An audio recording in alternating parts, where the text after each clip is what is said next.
HarperCollins presents The Maid's Secret, a Molly the Maid mystery by Nita Prose, read by Lauren Ambrose. To Dan, my beloved big brother. Prologue. My gran loved to tell stories. A maid for most of her life, her best tales featured maids. One of them went like this. Once upon a time, there was a maid who rued her lot in life. Her clothes were threadbare and worn. Her hands were chapped and dry. Why did she have to toil in servitude instead of living a life of leisure? Why was she fated to work from dawn to dusk for a paltry wage, cleaning a mansion she would never live in herself? She had no family of her own, for they had all forsaken her, but she did know love. Oh yes, she knew it well. There was someone who loved that maid deeply, and just one person's love is enough to keep your soul alive. Anything more is a blessing beyond all measure. One day, while that maid was toiling in the mansion, the lady of the house asked her to clean out a wardrobe containing old footwear. There are work boots left behind by a farmhand, slippers forgotten by a young belle, and granny boots that have seen better days, the lady explained. They're all cast-offs, worthless, the lot of them. For a moment, the maid wondered, was her ladyship referencing the shoes or those who had once worn them? Take any shoes you want, her ladyship offered. Get rid of the rest. Yes, ma'am, replied the maid, holding her curtsy until her ladyship left the room. The maid then got to work cleaning out the wardrobe. Though the work boots were caked with dry muck, they were sturdy. She tried them on, and the moment she did, she was transported into the life of an orphaned stable boy who'd once worked in the estate. She walked a mile in that boy's shoes, cleaning the barn and tending to the horses that provided the only warmth he ever knew. At night, that boy curled up beside a mare on a bed of straw and wished for another life, to be someone else, anyone else but who he was.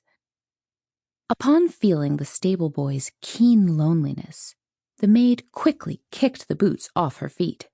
She was relieved to find herself delivered back to her own life as a maid. In the wardrobe was another pair of shoes that suited her better anyhow, the beautiful ballroom slippers that had once belonged to a belle.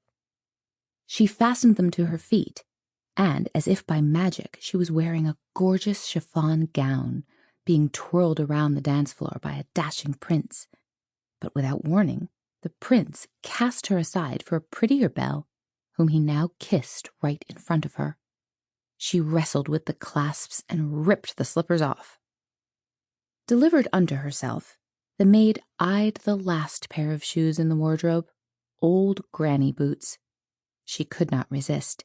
She slipped them on, and soon found herself living the life of a wealthy matron who'd once owned the entire estate. Much like a vampire, the matron derived pleasure only from sucking joy from those around her. She had no friends or loved ones, and she pestered her workers ceaselessly, all for her own amusement. The maid removed those boots as fast as she could, relieved to return to her own life. That night, she reported her strange experience to her beloved, who listened without judgment. When she was done speaking, he had but one question. What did you learn? That my life isn't so bad after all, she replied. The maid was suddenly overwhelmed with gratitude. By walking a mile in each of those 3 pairs of shoes, she'd learned a lesson she held close to her heart for the rest of her days, that a life without love is not worth living.